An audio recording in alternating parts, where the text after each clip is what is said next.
Et salut tout le monde, c'est Neo77 Tester pour aujourd'hui. Le déballage d'un produit et sa présentation, parce que j'ai quelques soucis encore au niveau de mes accès Internet. C'est de la folie. Je commence à en avoir marre. Ça commence franchement à me gonfler, qu'on dise que ça vienne de chez moi, que c'est du problème, enfin que c'est lié peut-être au problème de mon matériel. Alors pour pallier à cela et et boucher un peu le bec un peu à Orange, et puis voilà, hein, et voir ce qu'ils vont me répondre surtout. Ma femme et moi, on en a discuté et on s'est dit, ben écoutez, Orange, vous savez quoi, on va racheter un modem routeur euh, haut de gamme, enfin je pense que c'est haut de gamme, enfin si, vu le prix c'est haut de gamme, voilà, pour quand même vérifier, hein, c'est le deuxième, troisième, alors j'ai le Asus DSL AC68U. J'ai un Netgear DNG 3500 qui est encore un très bon modem, mais qui posait souci un peu au niveau du Wi-Fi par rapport au nombre de connexions qu'il y avait. C'est pour ça qu'on avait changé de modem. Je ne veux pas de Livebox pour certaines raisons qui me sont personnelles, voilà. Et là, on a déjà eu des soucis l'année passée, pendant l'été passé. Là, l'été arrive, je recommence à avoir les mêmes problèmes. Le technicien est venu avant. Il y a une semaine et demie, 2 semaines, a soi-disant résolu le problème pour qu'au bout de 3 heures, il y ait déjà une déconnexion. Et après, au fur et à mesure de la journée, des déconnexions. Là, ça fait une semaine. J'ai essayé de régler deux, trois choses, mais il y a un moment donné, le problème, après avoir déconnecté toutes mes prises de téléphone pour en laisser qu'une, parce qu'à la base, le souci venait de là. La preuve que non, hein, le souci vient d'ailleurs. Hein, le souci vient bien des défauts des lignes de cuivre, des répartiteurs, je pense, qui mènent des répartiteurs de chez Orange à nos maisons. Voilà. Je ne suis pas le seul à avoir eu des soucis techniques avec Orange. Certains de mes voisins ont eu aussi des problèmes de déconnexion, etc. Alors eux, ça s'est résolu un peu plus rapidement, effectivement, parce qu'ils ont des Livebox. Voilà, hein, faut le dire. On m'a prêté encore des Livebox, mais le problème n'a toujours pas été résolu. Voilà. Donc là, on va passer au déballage. Le livreur de chez Amazon, vous voyez, Amazon vient de me déposer le colis. Je vous laisse voir la vidéo en paix tranquillement après la vidéo d'intro. Allez, c'est parti.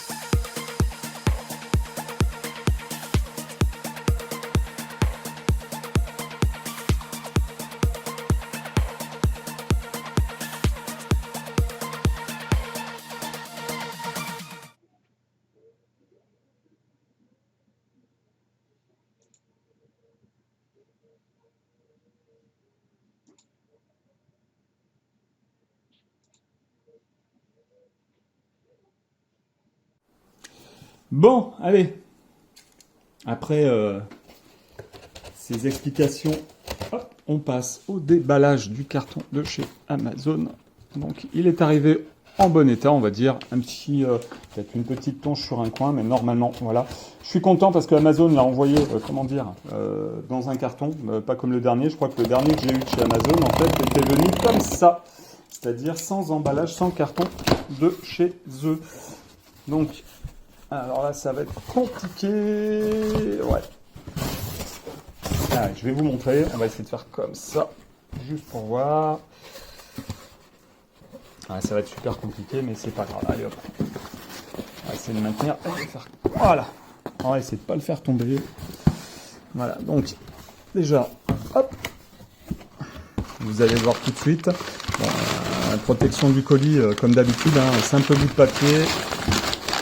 Voilà, il est calé dans un coin. Ça, on peut y jeter.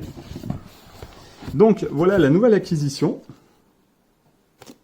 On va pouvoir même enlever le carton. Tac. Voilà, vous me voyez en coucou tout le monde.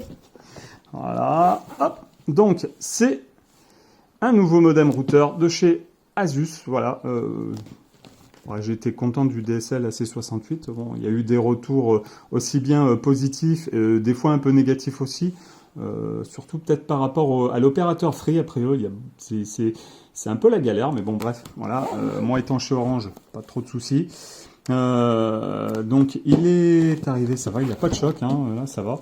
On va faire le tour un peu du propriétaire. Donc on voit que c'est donc le DSL AC88U, donc c'est le Wi-Fi VDSL ADSL modem routeur wireless AC3100.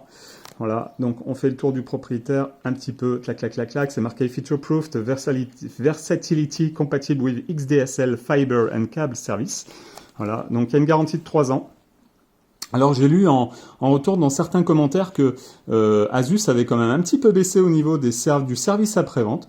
Donc je suis un peu déçu parce que moi qui commande beaucoup de produits de chez Asus, aussi bien les cartes mères que justement un modem routeur et d'autres pièces, style les cartes graphiques, je suis un petit peu déçu. Ouais, enfin après bon, on peut être comment dire content ou pas content des services après-vente en fait de certains constructeurs, mais là il y a eu une petite baisse a priori, donc je le dis comme ça hein, vite fait. Ça m'a pas empêché de racheter un produit Asus. J'espère ne pas avoir de problème. Donc voilà, petit tour vite fait. Hop à l'arrière. Voilà, tac, tac, tac, tac, tac. Alors, ce qui m'étonne, c'est que c'est tout marqué en anglais. Je trouve ça dommage qu'il n'y ait pas une traduction un petit peu en français. Mais bon, bref, voilà. Donc, on va essayer de passer au déballage. On arrache le plastique.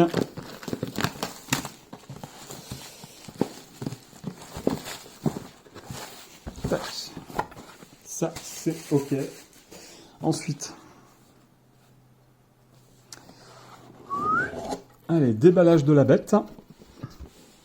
Voilà, donc on sent quand même qu'on est un peu sur un style de produit, comment dire, un petit peu plus haut de gamme. Hein. Ça me fait limite penser au GeForce, au GTX 1080 ou au RTX, etc., qui sont un peu dans le même packaging avec une jolie boîte entourée de protection noire. Donc là, on voit que le modem est plus gros que le DSL SC60. Ouais, il y en a un petit peu plus chiant à enlever. Donc... Voilà la bête. Donc j'espère ne pas avoir de soucis avec lui. Hein. Et puis de toute façon, on va le mettre de côté pour l'instant. On va voir ce qu'il y a dans la boîte. On enlève ceci. Tac. On le met de côté. Là, on voit qu'au fond, on a comme des petits emplacements. Alors on va déjà lever celui-là. De ce côté-là, on a des notices. Donc, VIP Member Warranty Notice, donc carte de garantie, hein, je pense que c'est ça. Tac, tac, tac, tac, tac, tac, tac, voilà. Ici, on l'a dans une autre langue, Ok, ici, nous avons le CD d'installation. Ici, nous avons le Quick Start Guide, donc le guide de démarrage rapide. Alors, est-ce qu'on a le français? Oui, normalement, je pense quand même. Oh! Si, voilà. Donc on a bien le français, très bien. Ça et ça. Ce que je vais faire, on n'a pas l'utilité, on le remet dans la petite boîte. On va prendre le gros côté. Donc sur le gros côté, nous avons les 4 grandes antennes Wi-Fi scellées, donc qui sont différentes de celles du DSL SC68U.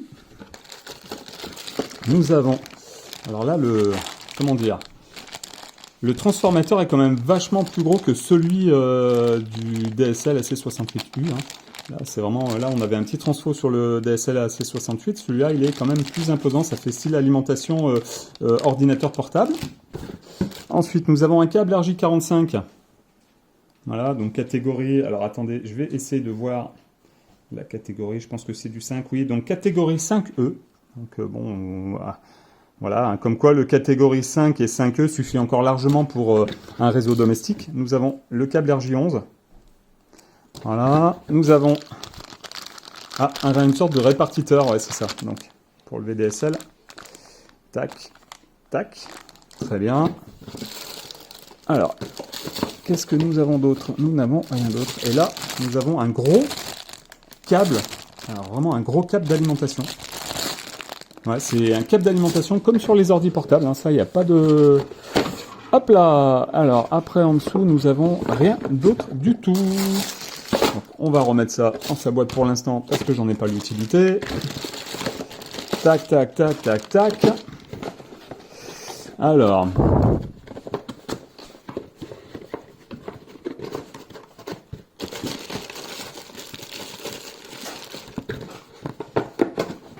Voilà, on met ça de côté.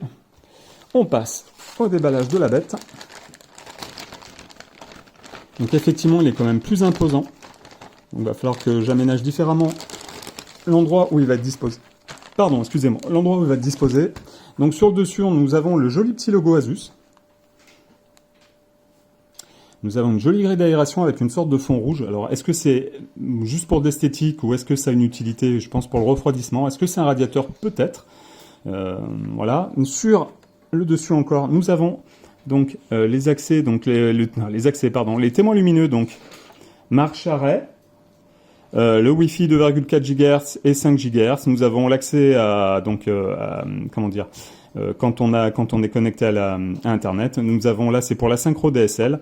iWAN, et là nous avons l'accès réseau, et là prise USB quand il y a de l'USB qui est connecté dessus.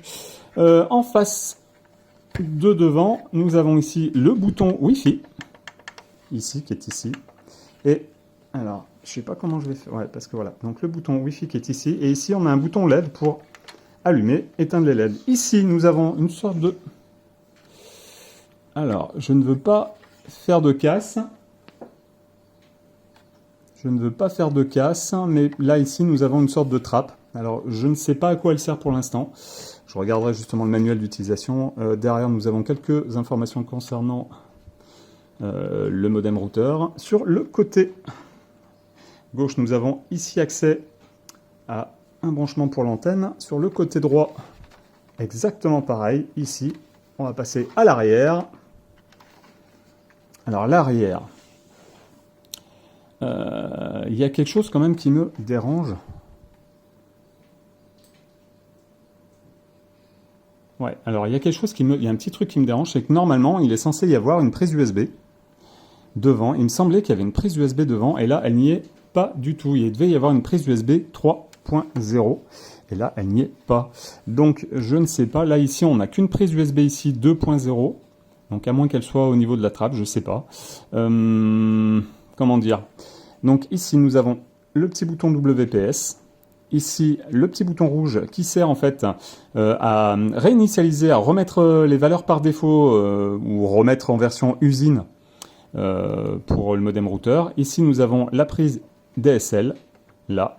Ici nous avons la prise iWAN, et ici nous avons 4 ports Ethernet gigabit. Là on a 2 autres antennes qui sont situées ici. Là, on a la prise USB, la prise d'alimentation et le bouton marche-arrêt qui est situé ici. Je vais quand même regarder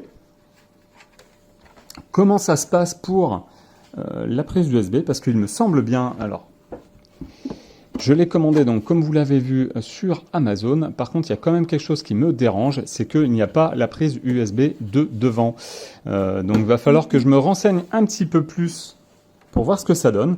Si la vidéo, je pense que la vidéo de déballage et de présentation va être terminée, n'hésitez pas à me laisser des commentaires dans l'espace commentaire. Si vous n'êtes pas abonné, abonnez-vous. Partagez. Voilà. Si vous avez envie, au cas où, de voir l'interface, j'ai déjà eu une fois quelques commentaires me demandant si je pouvais leur présenter l'interface. Je vous dis pourquoi pas, redemandez-moi dans l'espace commentaire, j'essaierai d'en faire une vidéo prochainement.